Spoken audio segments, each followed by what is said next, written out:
সকাল সকাল বাজার চলে এসছে, বাবা সবে বাজার করে আনলো। তো আলু, পেঁয়াজ, আদা এগুলো মুদি মাল মশলা দোকান থেকে নিয়ে এসছে। আর বাজার থেকে পটল নিয়ে এসছে। গরম পড়েছে, এখন তো পটল উঠবেই। আর তার সাথে পেঁপে, তোমাদের তুমি আগেও বলেছি আমরা পেঁপেটা খাই, কারণ পেঁপেটা পেটের পক্ষে ভালো।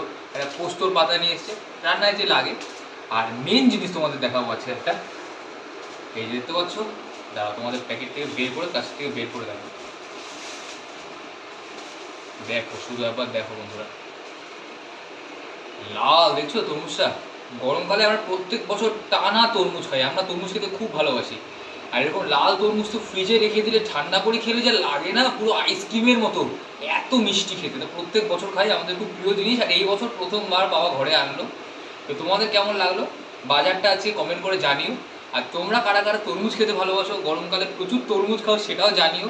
আর ভিডিওগুলো ভালো লাগলে লাইক কমেন্ট শেয়ার করো, সাবস্ক্রাইব করো বন্ধুরা, সাবস্ক্রাইব করো।